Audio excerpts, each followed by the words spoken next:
What is poppin', baby? You got Jay Bear here, bringing you all Shuckle Premier League draft notes. I don't know if this will be the second to last or third to last one. We've got the quarterfinals results, and then our semifinals pick'ems. We're really getting up there. I probably won't do one that's just the finals results, right? That's for the finalists, but they did re-sign me. I will be doing draft notes for the next season of SPL too, so you're going to want to stick around for that. That'll be a format that I know a little bit less about than VGC draft, but as Pokegame says, draft is draft, and we will live by that mantra next season.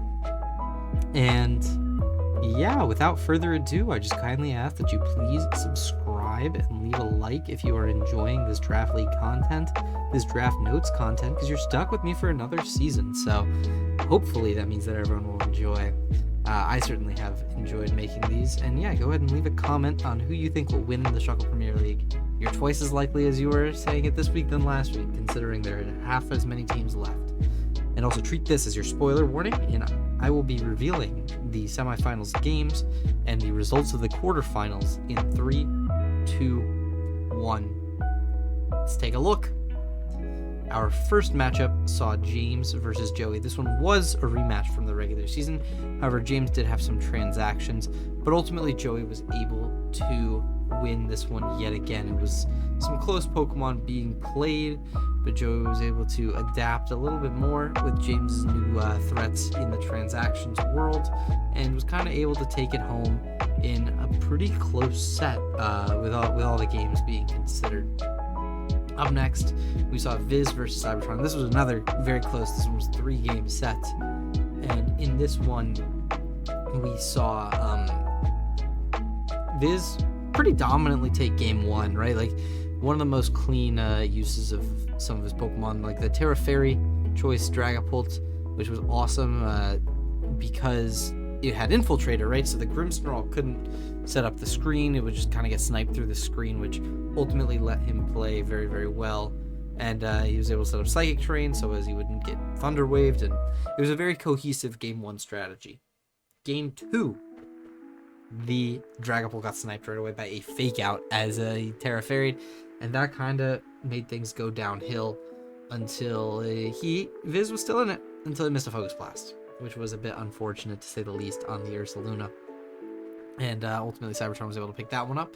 And then game 3, Double Edge Ursaluna, able to pick off Araquanid in Trick Room, doing more than Viz thought it would have, and ultimately winning Cybertron the set. And these two matchups in red will be your semifinal matchup. It'll be Pokemon versus Cybertron. Up next, we have Amel versus Owen, and this one was pretty dominant on Owen's end, I would say.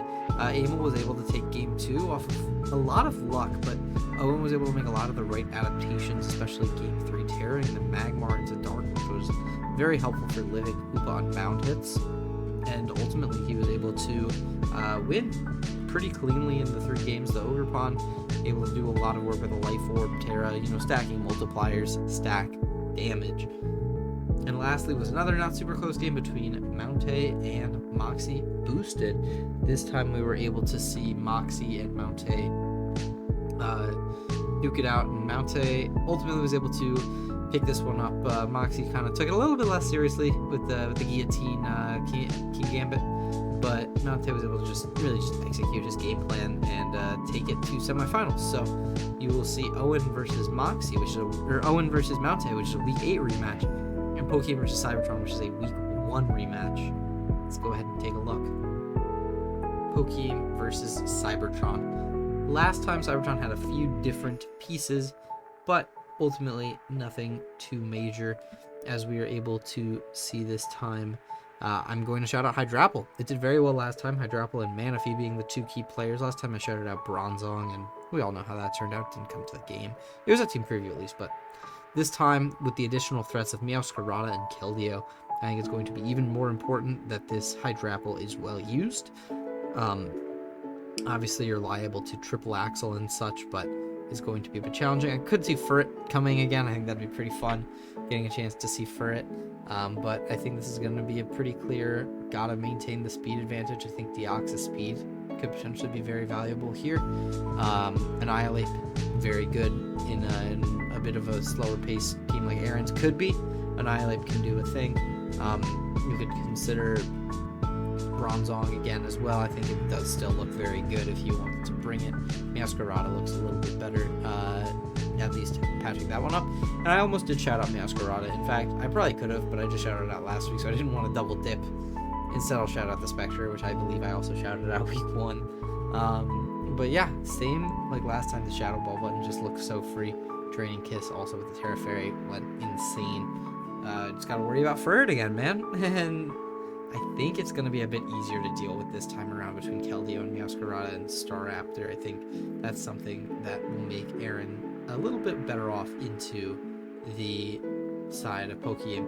And if you're gonna ask me who I pick to advance, these guys have both been on their games lately.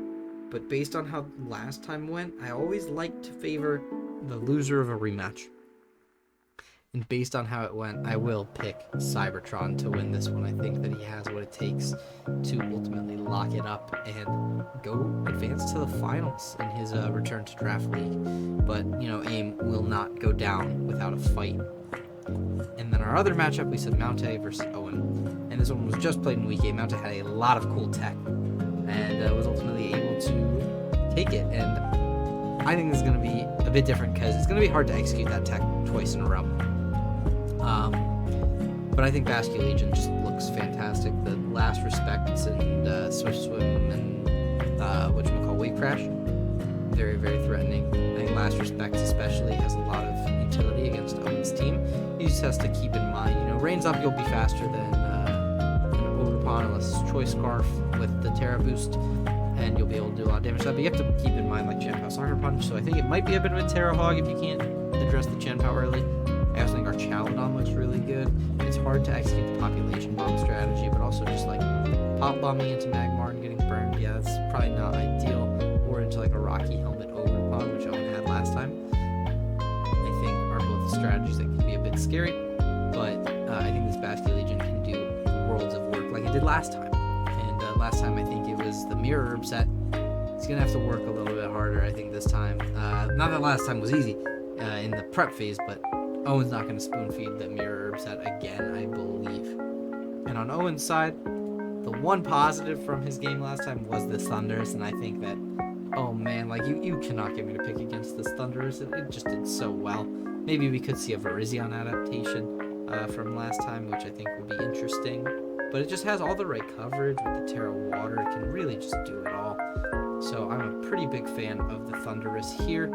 And I said my rematch philosophy typically leans towards the side of the loser, but I think that Mountay's matchup was very solid, and I think he didn't necessarily show all of the cards maybe that he could have. He was saying that he felt like the matchup was a bit of a struggle, but I think that he has more cards in his deck, and so I will pick Mountay to win this one. I know it's a shorter video.